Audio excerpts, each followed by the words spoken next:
Bien, buenas noches con cada uno de ustedes nuevamente, mis hermanos. Vamos a continuar con el estudio de 1 Samuel, capítulo 8. De alguna manera hay que recordar brevemente el bosquejo de este libro. Básicamente decíamos que se podría dividir en tres partes. La primera parte viene a ser la vida y el ministerio de Samuel. Aunque el ministerio de Samuel va a continuar, sí, pero básicamente es la vida y cómo es que Dios lo llamó, ¿no? A Samuel para que sea el último de los jueces. Después de eso vamos a ver la elección para ser rey de Saúl, su elección y su caída también, ¿no? Y la última parte del libro nos va a presentar los preparativos para el reinado o para la elección de David, ¿no? Entonces, hoy justo en el capítulo 8 nos encontramos en esa transición entre los jueces y los reyes. A este libro, terminado en nuestro estudio, el pueblo pide rey. Y justo ese evento lo vamos a ver en este capítulo cómo es que el pueblo pide rey, ¿no? Y es increíble porque capítulo anterior nada más habíamos visto cómo es que Dios les había dado victoria, ¿no? Cómo es que Dios les había bendecido, ¿no? A través de una victoria frente a sus enemigos.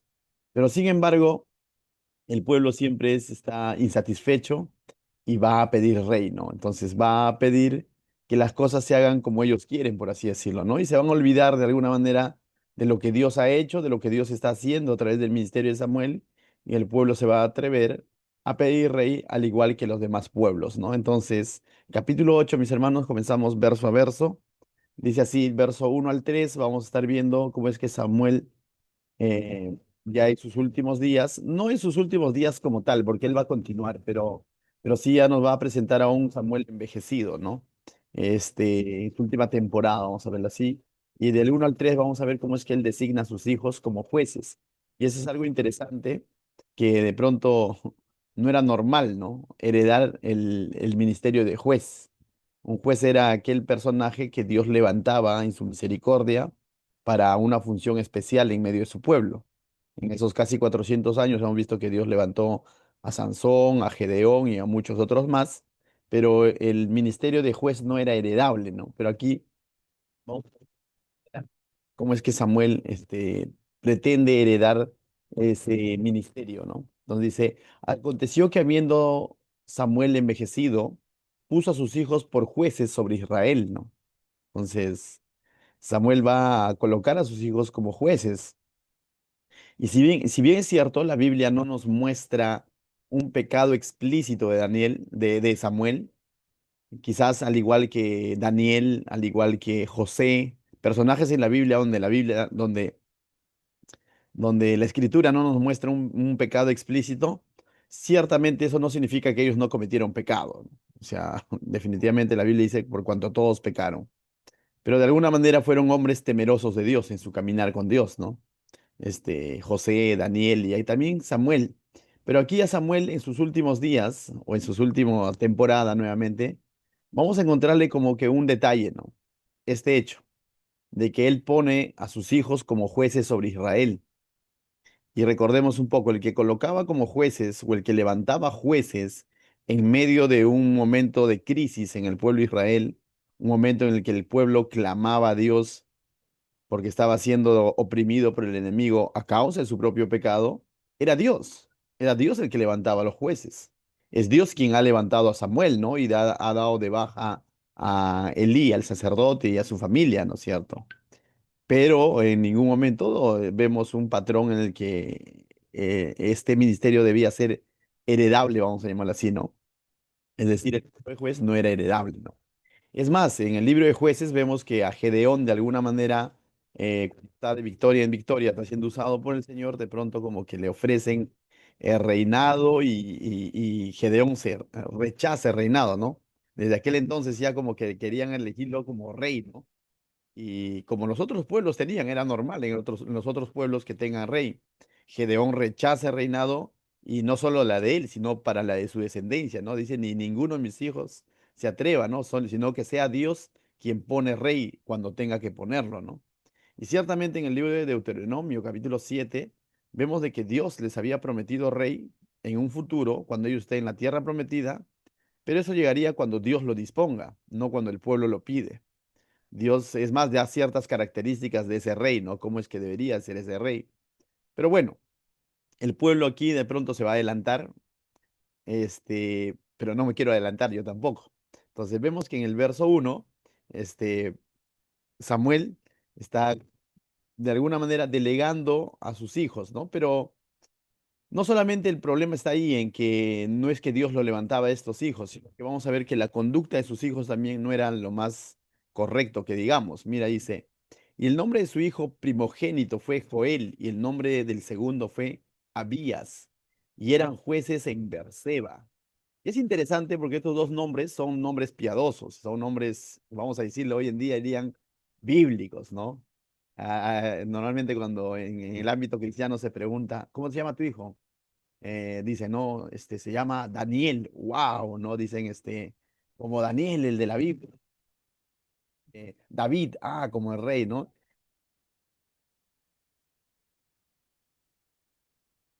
Eso no es ninguna garantía de que tu hijo va a ser piadoso. Aquí vemos dos ejemplos. Uno de ellos se llamaba Joel, cuyo nombre significa el Señor es Dios. El otro se llamaba Abías, que significa Jehová es mi padre, ¿o no? O Jehová es padre, ¿no? Entonces, estos dos nombres son piadosos, ¿no? Y bueno, nosotros conocemos muchos, quizás otros nombres ya en nuestra época, personas que se llaman Jesús, pero su vida no necesariamente es la más correcta, ¿no? Sino, le dicen, este lleva nombre de Jesús, pero su conducta es bueno, como la del enemigo, dicen, ¿no? Entonces, mis hermanos, ¿qué quiero decirte con esto? No basta con elegirle un nombre hermoso o piadoso a tu hijo. Este, tiene que ver mucho más que eso, ¿no? Es saber gobernar, saber guiar a nuestros hijos, saber influenciar, saber sembrar en ellos ejemplo, ¿no? Entonces es saber sembrar la palabra en sus corazones, ¿no? Entonces, de alguna manera, eso aún así no es garantía, porque cada uno de ellos tendrá su relación personal con el Señor, pero sí nos corresponde a nosotros como padres, ¿no? La Biblia dice que herencia de Jehová son los hijos, ¿no? Y el Señor nos los entrega para nosotros encaminarlo bien, ¿no? No solo para ponerle nombres hermosos, sino encaminarlos en los caminos del Señor, valga la redundancia. Y eso es una labor no de un domingo, eso es una labor 24/7 de todos los días, ¿no? Y eso requiere esfuerzo, trabajo, dedicación. Y bueno, vamos a ver aquí que en el verso 3 dice, pero no anduvieron los hijos por los caminos de su padre. ¿Te das cuenta? Que tenían nombres hermosos como Joel, como Abías, pero dice ellos no caminaron en los caminos de su padre. Y ahí vemos un detalle, ¿no? En Samuel. Un hombre piadoso, un hombre que obró, sirvió bajo la voluntad de Dios, fue guiado por Dios desde sus inicios, pero no necesariamente gobernó bien su casa. ¿Cuánta razón tiene la Biblia cuando nos exhorta constantemente a gobernar bien nuestra casa, ¿no? Quizás el pasaje más conocido en cuanto a esto es 1 Timoteo capítulo 3 verso 4, ¿no? Donde se habla de los obispos, pero decíamos que estas características de los obispos no solo debe ser de los obispos, es decir, de los pastores, sino también de todo cristiano, ¿no? Todo cristiano no debe ser dado al vino, ¿no? Todo cristiano no debe ser pendenciero. Y si aplicamos eso, en 1 Timoteo capítulo 3 verso 4 dice, el obispo que gobierne bien su casa, que tenga a sus hijos en sujeción con toda honestidad. Y esta palabra con toda honestidad es no para apariencia nada más, no solo cuando hay visita, no solo cuando las personas nos ven, sino siempre, ¿no? El saber guiar a nuestros hijos, tenerlos bajo sujeción con toda honestidad. Y si por ahí de pronto hay duda que eso es solamente para los pastores, también Timoteo lo recalca que también es para los diáconos, ¿no? Un diácono son todo aquel servidor, todo aquel que está dispuesto a servir en la iglesia del Señor. Y nuevamente ahí, ¿qué cristiano no debería estar dispuesto a servir en las cosas del Señor? Y 1 Timoteo capítulo 3 verso 12. Los diáconos sean maridos de una sola mujer y que gobiernen bien a sus hijos y sus casas. ¿Te das cuenta? Entonces, mis hermanos, de alguna manera, en la historia que estamos viendo hoy en 1 Samuel capítulo 8 versos 2 y 3, y de alguna manera analizando la vida de Samuel, debe ser para nosotros una llamada de atención, una exhortación a gobernar bien nuestra casa. específicamente a guiar bien a nuestros hijos, ¿no? Específicamente criarlos bien a nuestros hijos. Dice que ellos tienen que estar bajo sujeción. Para que exista sujeción tiene que haber una autoridad o tiene que haber un líder. Bíblicamente vienen a ser los padres, ¿no? Bíblicamente, si hablamos de hogar, viene a ser el varón, ¿no? El papá. Pero también eso no quita responsabilidad a la mamá. Y aquí yo quiero hacer un paréntesis en eso, mis hermanos, en paréntesis en la historia. Aunque Samuel fue un siervo piadoso del Señor, y en más de una ocasión le hemos visto que Dios le ha dado su respaldo cuando de pronto él eh, hablaba al pueblo y hablaba al pueblo en nombre de Dios. Pero aquí estamos viendo un detalle, ¿no? Dice, verso 3, lo voy a volver a leer, pero no anduvieron los hijos por los caminos de su padre. Pregunto yo, ¿hubo responsabilidad o no hubo responsabilidad en Samuel? Yo creo que sí, parte de. ¿Hubo responsabilidad en los hijos? También. Hay responsabilidad de ambos lados, ¿no? A no ser que se desviaron, haya sido ya de adultos, ellos independientes. Aún fuese ese el caso, que Samuel hizo bien su trabajo durante el tiempo que tuvo a sus hijos bajo su sujeción, bajo su autoridad, vemos de todas maneras en Samuel, ¿quién puso como jueces a esos hijos? ¿Dios? No, fue Samuel. Samuel de alguna manera está tomando a la ligera las cosas del Señor y sabiendo que sus hijos no han caminado en los caminos que él caminó, en ese temor de Dios, él está colocando a sus hijos como jueces, ¿me dejó entender? Y entonces de alguna manera, si por ahí pensábamos que Samuel era perfecto, pues no lo era, ¿no? Pero entonces, ¿por qué la Biblia registra todo esto? No es el único lugar donde la Biblia nos va a registrar pronto errores o pecados de los siervos de Dios. Vemos también en la casa de David, ¿no? Vemos el mismo Moisés. La Biblia nos registra incluso estas cosas. ¿Por qué? ¿Porque quiere hacer quedar mal a Samuel? No, porque quiere advertirnos a nosotros. A nosotros como creyentes nos quiere advertir, justamente anticipar, de no caer en los errores que cometieron aquellos siervos de Dios. Y con esto, mis hermanos, yo no estoy desmereciendo el ministerio ni la vida de Samuel, pero sí estamos cogiendo ese punto para anticiparnos nosotros y decir, estamos guiando a nuestros hijos en el temor del Señor, estamos siendo de ejemplo para ellos y, y ellos están amando a Dios al igual que nosotros. Recuerda, eso lo van a aprender, no necesariamente no del mundo, sino eso lo van a aprender de nosotros. Entonces, mis hermanos, vemos en el verso 3 dice, pero no anduvieron los hijos por los caminos de su padre, antes se volvieron tras la avaricia, dejándose sobornar y pervirtiendo el derecho, ¿no? Pervirtiendo la justicia. Es decir, los hijos van a tener una conducta no solamente no piadosa, sino que van a tener una conducta de amor al dinero, porque avaricia es amor al dinero, ¿no? Es decir, van a sacar a Dios de la ecuación y su finalidad va a ser el amor al dinero, ¿no? Van a pervertirse, dice, ¿no? Dejándose sobornar. Y eran jueces. Jueces, es decir, eran líderes en esos lugares, en Berseba exactamente, y de pronto, pero van a ser líderes corruptos.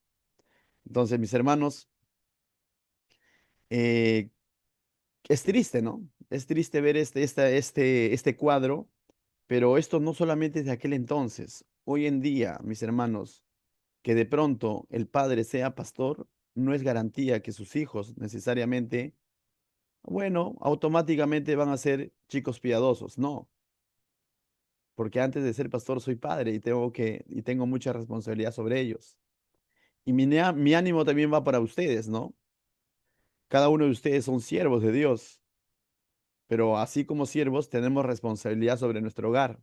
¿Qué dice 1 Timoteo 3:4? Que gobernemos bien nuestra casa y tengamos a nuestros hijos bajo sujeción. Es decir, mientras ellos vivan bajo nuestra autoridad, ellos tienen que aprender a obedecer muchas veces. Y esa responsabilidad nos los da el Señor, ¿no? Para no terminar en algún momento como Samuel, ¿no? Quien de pronto colocó a sus hijos como jueces aun cuando ellos amaban más el dinero, aun cuando ellos se habían dejado sobornar, aun cuando ellos habían pervertido el derecho.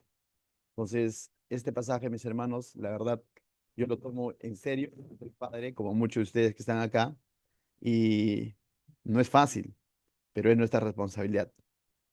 Pero para eso tenemos la ayuda del Señor y el respaldo del Señor para hacer lo correcto ante los ojos de Dios, antes que agradar el corazón de nuestros hijos. ¿Ven? Tenemos de buscar agradar a quién? A Dios. Siguiente punto, del 4 al 5 dice lo siguiente. Entonces todos los ancianos de Israel se juntaron en vista de que Samuel había puesto como jueces a estos dos hijos. Los ancianos de Israel, dice, se juntaron y vinieron a Ramá para ver a Samuel y le dijeron, he aquí tú has envejecido y tus hijos no andan en tus caminos. Mira, esto era evidente al pueblo. O sea, esta conducta de los hijos de Samuel era evidente, ¿no? Al pueblo. Y el pueblo, o los ancianos del pueblo al menos, lo notaban, ¿no? Es interesante cuando 1 Timoteo capítulo 3 también menciona de que el siervo de Dios tiene que ser irreprensible para dentro de la iglesia y para con los de afuera, ¿no? Y aquí vemos que de alguna manera Samuel en su última temporada de alguna manera también está manchando su ministerio, ¿no? Esa vida piadosa ante el Señor por haber tomado esas malas decisiones, no sé si de acción, pero quizás en un principio de omisión, ¿no? Que cuando tuvo que actuar no actuó. Y de acción cuando los colocó como jueces, aun cuando ellos no rendían las condiciones, menos cuando Dios ni siquiera le había pedido que los coloque, ¿no? Entonces, nuevamente vemos ahí, ¿no? Y es más, Samuel tenía ya de alguna manera también un ejemplo, un mal ejemplo anterior, ¿no? De Elí. Samuel conocía la historia de Elí, el sacerdote Elí y sus dos hijos, ¿no? Que de pronto también, porque Samuel de alguna manera va a suplir la labor que cumplía Elí, ¿no? Y veíamos en los primeros capítulos Elí, sus dos hijos también, de la misma manera, no caminaron en el temor del Señor al igual que Elí, ¿no? El sacerdote. Entonces te das cuenta que a veces somos tardos para oír o tardos para aprender, pero bueno, eso no debe ser la justificación de decir, bueno, todos somos así, sino al contrario, decir, el Señor nos está mostrando, nos está anticipando que tenemos que hacer algo con nuestros hijos. Amén. Mientras todavía estén bajo nuestra tutela, ¿no? Entonces, mantenerlos en sujeción, dice. Bien, entonces dicen, y le dijeron, he aquí tú has envejecido, verso 5 y tus hijos no andan en caminos, en tus caminos.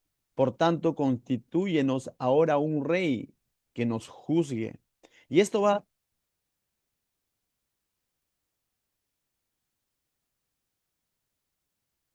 los hijos de Samuel no rendían las condiciones. El pueblo ya tenía esto en su corazón, porque mira, dice, como tienen todas las naciones, es decir, el pueblo está queriendo ser como las demás naciones, querían ser igual que los otros pueblos de alrededor, que desde años atrás, ellos ya tenían rey. No vemos que cuando de pronto el pueblo es sacado de Egipto y es llevado a la tierra prometida, peleaba con pueblos que tenían rey, el rey de los moabitas, el rey de los amonitas, siempre mencionaba la palabra rey, es decir, el reinado en los pueblos paganos ya era normal. Es decir, ahora el pueblo se quiere normalizar, ¿no? Quiere ser igual que las demás naciones, porque dice, como tienen todas las naciones. Y están diciendo, nosotros queremos ser igual que los demás, ¿no? Mis hermanos, el Señor no nos ha llamado a ser igual que el mundo, ¿no? Y es que a veces, si es que nosotros ponemos nuestra mirada en el mundo y el mundo va a guiar nuestras decisiones, créeme que vamos a meter la pata cada rato, ¿no? Es como que decir, ¿no? ¿Pero por qué lo quieres? No, es que también el mundano lo tiene. Entonces, y las cosas del Señor, veíamos que es un reino al revés, ¿no? No necesariamente es como el mundo vive, como el mundo actúa, ¿no?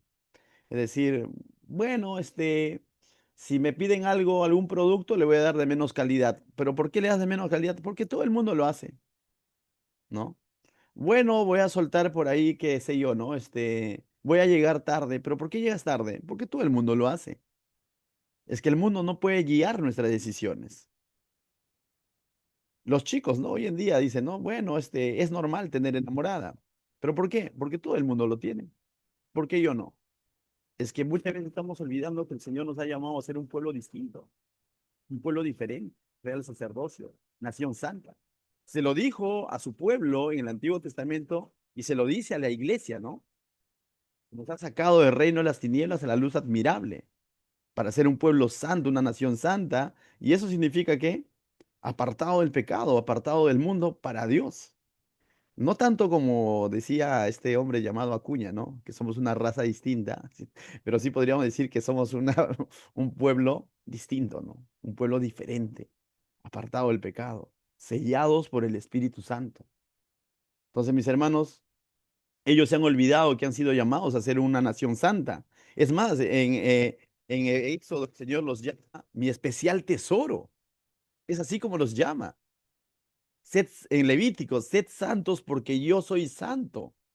Es decir, eso significa diferentes, apartados, ¿no? Pero ellos quieren ser ahora como esos pueblos.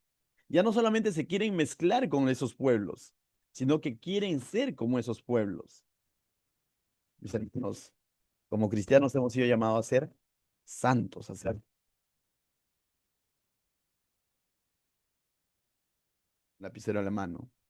Dice, quien se dio a sí mismo, hablando de Jesucristo, por nosotros, para redimirnos de toda iniquidad y purificar para sí un pueblo propio, celoso de las buenas obras.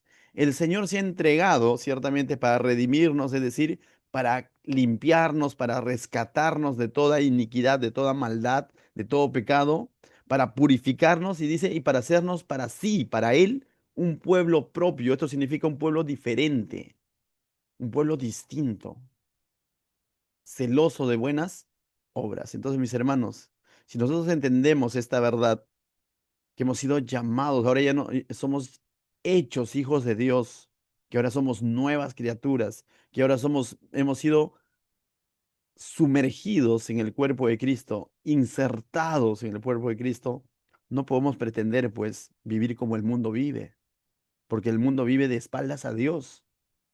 Entonces, como cristianos, eso tenemos que tenerlo claro, que hemos sido llamados para ser hijos de Dios. Él no nos ha rescatado para seguir viviendo como el mundo vive. Él nos ha rescatado, nos ha llamado, nos ha limpiado de nuestros pecados para hacernos un pueblo propio para Él. Ahora somos miembros de su cuerpo. Y en ese sentido es que Pablo en Corintios habla, ¿no?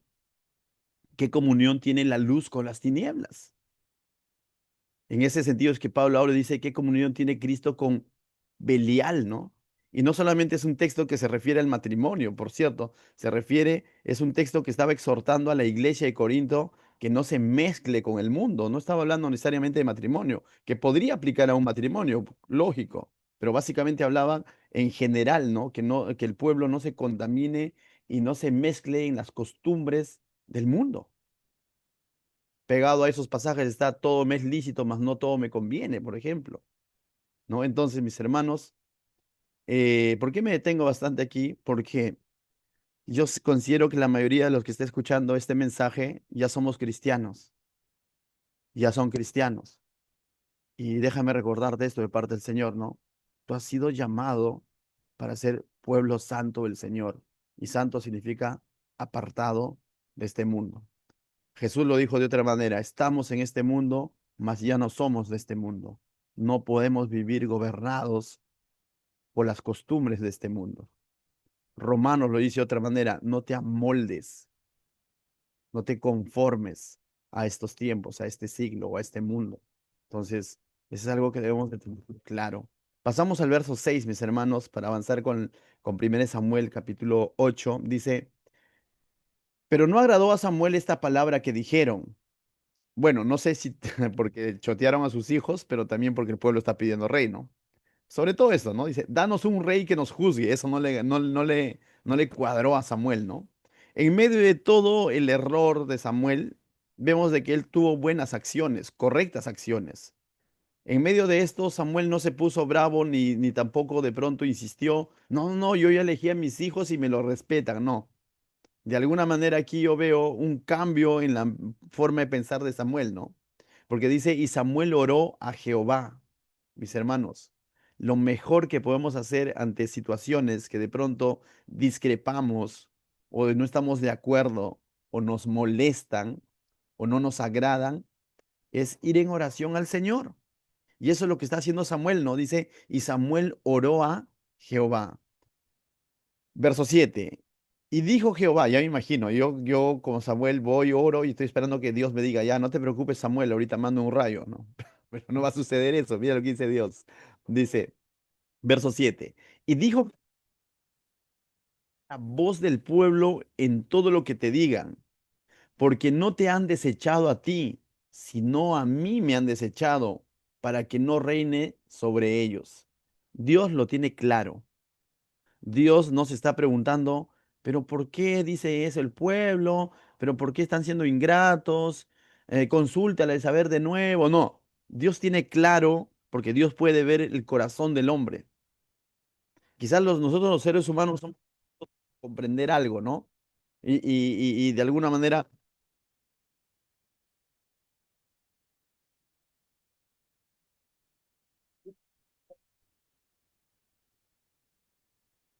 Se te va el audio, pastor. hola, hola,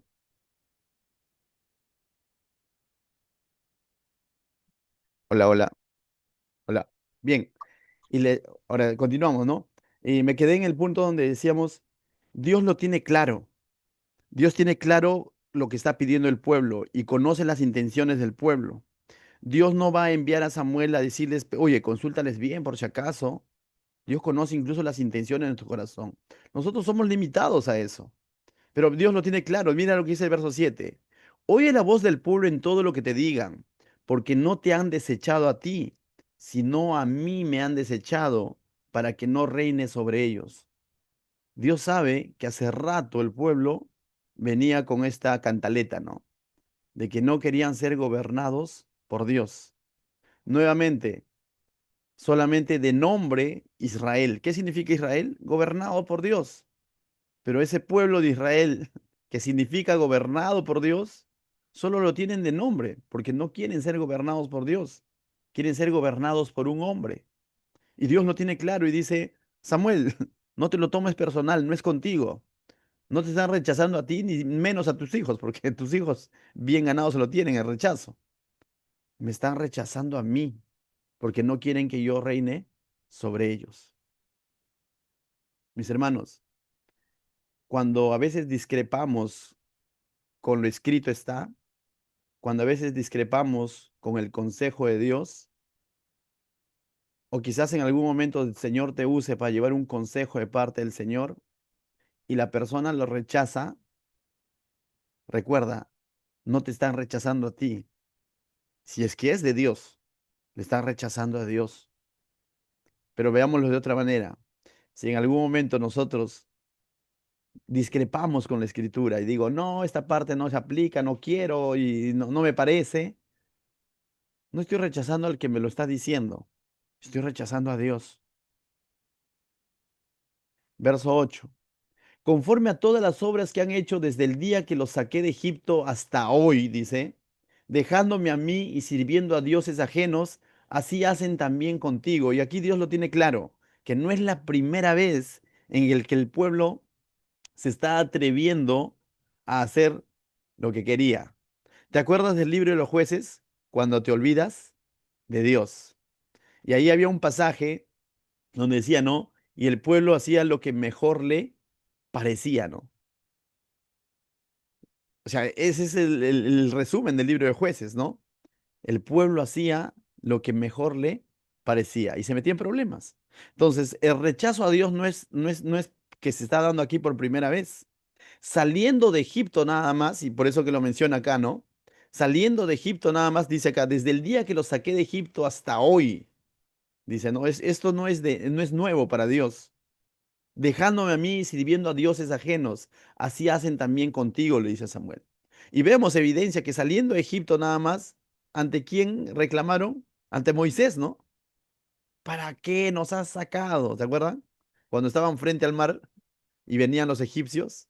Y cuando estaban en el desierto y de pronto había hambre, ¿para qué ahora vamos a morir de hambre? Ahora vamos a morir de sed. Cansado estamos del maná. En más de una ocasión lo rechazaron. Pero ¿por qué han elegido a Aarón como sacerdote y a su familia? Reclamaron los hijos de Coré, ¿se acuerdan? ¿Por qué no nosotros?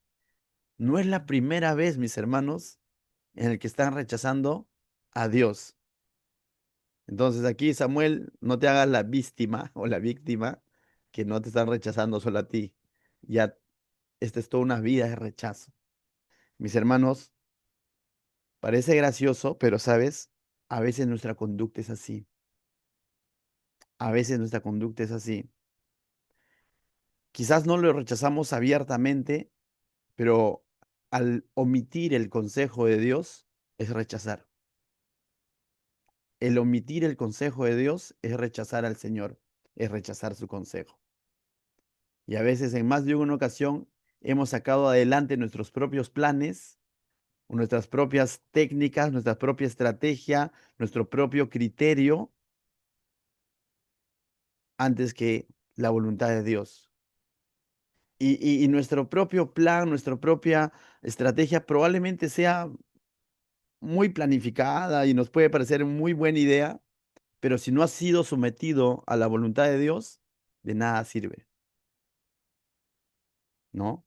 Eso es necedad, ¿no? La propia prudencia, ¿no? O la sabiduría humana. Eh, Creo yo que toda decisión que tomemos como personas, como familia, como matrimonio, incluso como iglesia, siempre tiene que ser llevada en oración al Señor. Señor, ¿esto está de acuerdo a tu voluntad? Señor, como dice, ¿no? Quiero pecar de desconfiado que pecar de confiado, ¿no? Señor, si es de ti, confírmame. Y el Señor responde. Aquel que esté falto de sabiduría, pídala, dice el Señor. Señor, no sé qué hacer. No, no, no. Esto sí yo sé qué hacer. No necesito a Dios. No, tranquilo nomás. Ya, esto ya yo lo manejo. Yo ya sé cómo hacerlo. Pim, pim, pum, pam. Y pum, nos metemos en problemas.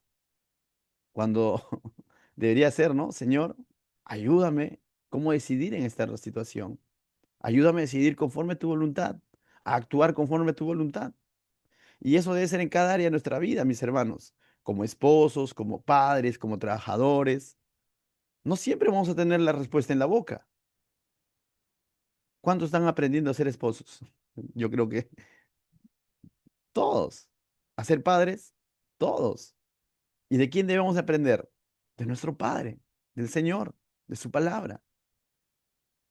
Entonces, mis hermanos, em, rechazar a Dios no solamente decir, no, yo no creo en ti. Rechazar a Dios es también hacer caso omiso a su palabra. Por algo dice que lámpara a mis pies es su palabra y lumbrera mi camino. Es decir, esa palabra tiene que alumbrar cada paso que yo doy en esta vida. Y esa palabra tiene que ser esa luz que me indica hacia dónde voy y hacia a quién tengo que adorar y a quién tengo que glorificar. Verso 9, mis hermanos, continuamos.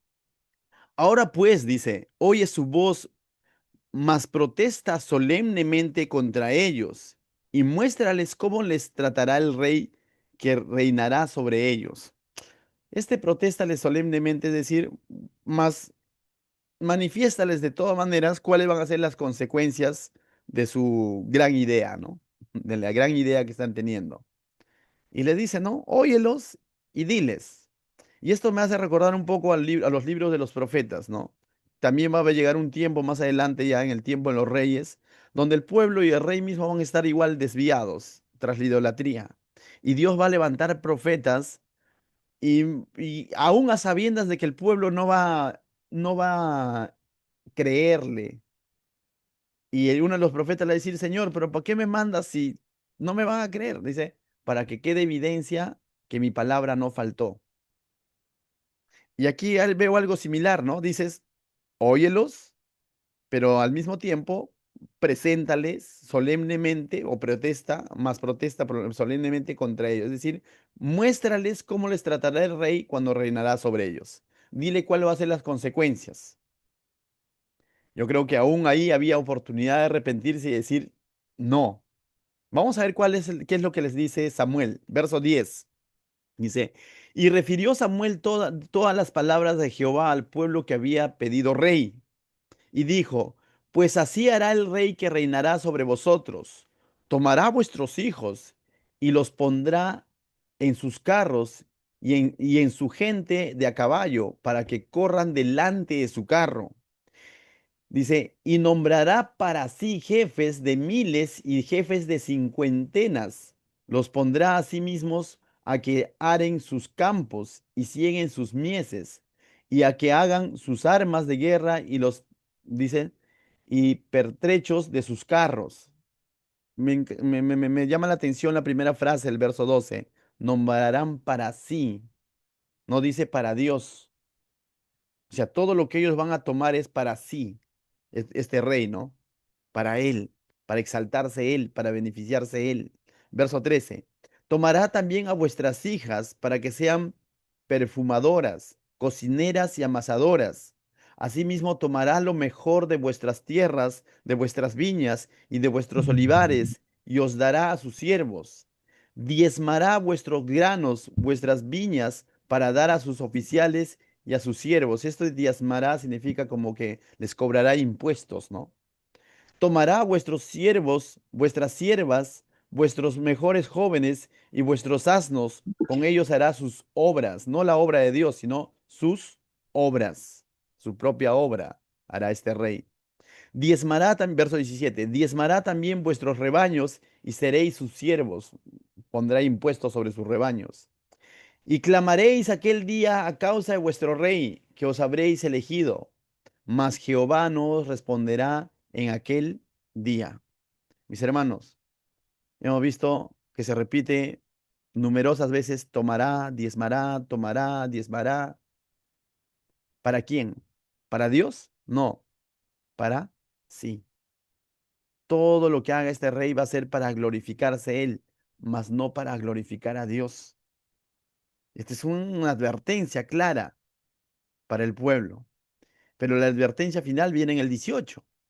Y clamaréis aquel día a causa de vuestro rey, que os habéis elegido. Es decir, para que ellos clamen es porque no les va a ir bien con ese rey. Y les está advirtiendo, mas Jehová no os responderá aquel día. Con esto les está mostrando que este rey que ellos están anhelando no está bajo la voluntad de Dios, aunque Dios lo va a permitir. Porque el rey que Dios tiene preparado vendrá más adelante, ¿no? Aquí nos está advirtiendo de la presencia de Saúl, quien cumplirá cada una de estas cosas que acabamos de leer. Y vuelvo a repetir, no es que Dios no quería un rey para su pueblo, Dios en el Deuteronomio 7 ya lo decía, pero eso vendría en su tiempo. Dios va a levantar un hombre conforme a su corazón. Este conforme a su corazón es conforme al corazón de Dios en el sentido de que conforme a la voluntad de Dios. En su gracia soberana Él levantará a David y no necesariamente fue el hombre más perfecto, pero sí el hombre que Dios quiso levantar. Pero aquí Dios va a permitir, en su soberanía, va a permitir que el pueblo elija a este rey o levante este rey. Les va a mandar un rey a su medida. ¿Cómo estaba el pueblo? Desviado. Les va a enviar un rey desviado. ¿Cómo estaba un rey? Este pueblo de espaldas a Dios. Entonces, pues tendrá un rey que da la espalda a Dios. ¿Cómo estaba el pueblo? Lo que básicamente el pueblo estaba queriendo hacer lo que ellos quieren y les dará un pueblo un rey que hará lo que él quiere. En otras palabras, han sacado de la ecuación a Dios y así será. Hay veces en el que el Señor levanta las manos y permite que vivamos las consecuencias de nuestra necedad, de nuestras decisiones. Y es una manera en la que el Señor también trae juicio muchas veces a nuestra vida o disciplina a nuestra vida, cuando de pronto somos reincidentes en lo mismo. Y esa disciplina a nuestra vida lo trae porque nos ama, dice el libro de Hebreos. Dios porque nos ama, disciplina. Y en esta ocasión va a dejar que ellos asuman consecuencias de su decisión, ¿no? Verso 19 dice, mira, pero el pueblo no quiso oír la voz de Samuel. Lógicamente, esta voz que venía de parte de Dios, ¿no? La advertencia, esta protesta solemne que ha hecho, dice, pero el pueblo no quiso oír la voz de Samuel y dijo, no, sino que habrá rey sobre nosotros. Es decir, hemos pedido rey y punto. O sea, a pesar de la advertencia, el pueblo está diciendo, es como decir, ¿no? Bueno, hoy en día, aplicación, vemos claramente que la Biblia dice que algo es pecado, tú dices, bueno, la Biblia lo dice, pero igual lo voy a hacer. Lógico, tengo libre albedrío. Bueno, eso es para ti, pero para mí es así. Eso no cambia la realidad. El hecho de que yo diga, bueno, yo no lo creo, no cambia que la Biblia sea verdad, ¿no?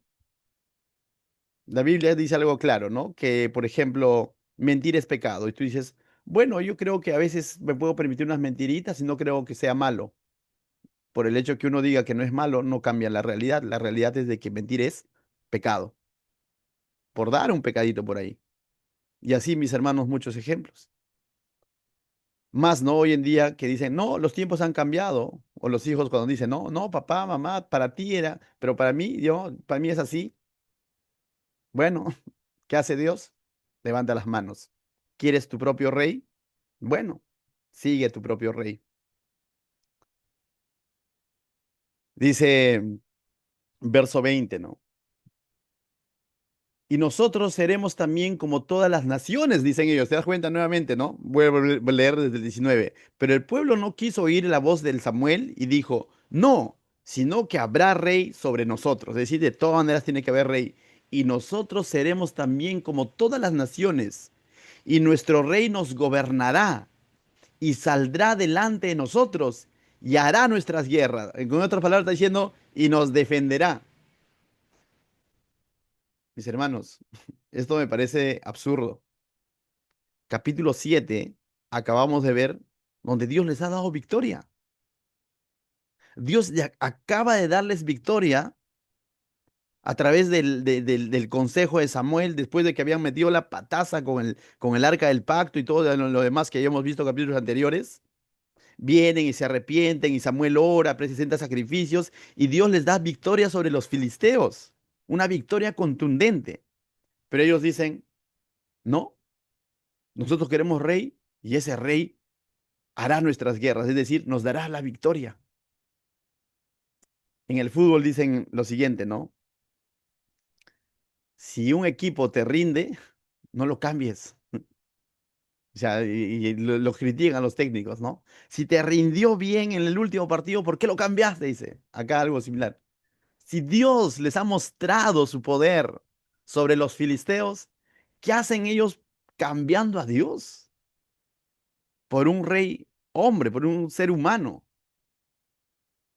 Entonces, mis hermanos, Dios jamás quiso que su pueblo sea como los otros pueblos. Dios les llamó mi especial tesoro, nación santa, pueblo mío. Dijo, no, ustedes serán mi pueblo, yo seré su Dios, Israel, gobernados por Dios. Pero ellos han olvidado todo eso. Dios dijo que ellos iban a ser un reino de sacerdotes, ¿no? No de reyes, hasta ese momento. Gente apartada para Dios. Pero entonces, mis hermanos, a Israel no le faltaba rey. No es que los demás tienen reyes, por eso nos ganan la batalla. No, sin rey ellos han ganado las batallas. Las veces que lo han perdido es porque de pronto dieron la espalda a Dios.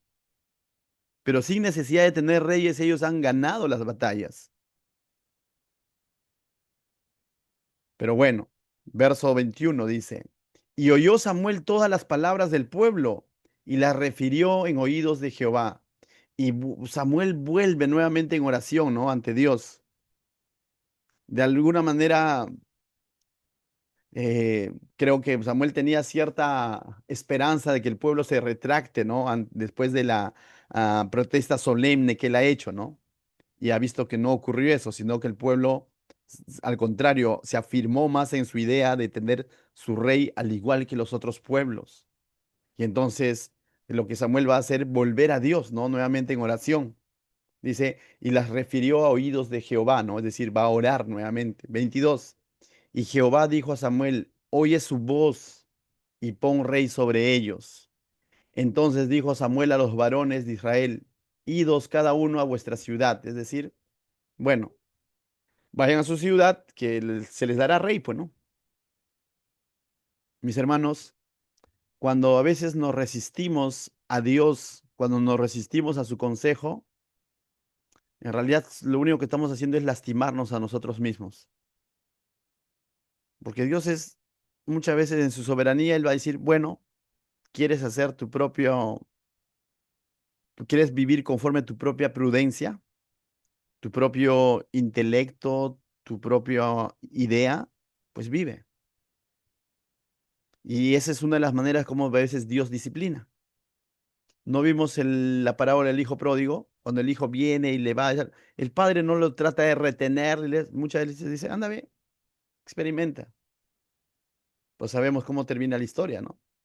Él se pudo haber evitado el tragar con cerdos y estar envuelto en el basural, pero a veces somos así.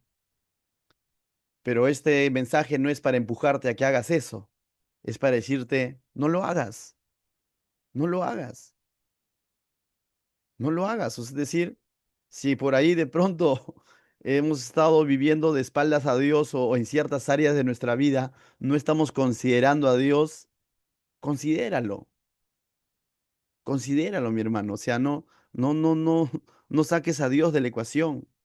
No hagas no te hagas tú tu propio rey, que Él sea el rey de tu corazón, que Él sea el que gobierna tu vida en cada área. Eso de que no, en esto no metamos a Dios, es decir, yo quiero hacer como yo pienso que deben ser las cosas. ¿Has visto discusiones, peleas, situaciones donde se dice, no, en esto no metas a Dios? Lo que está diciendo es, en esto no debe reinar Dios, en esto debo reinar yo. No es así, mis hermanos. Dios tiene que reinar en cada área de nuestra vida. Aplicación final. Vemos de que el pueblo es insaciable.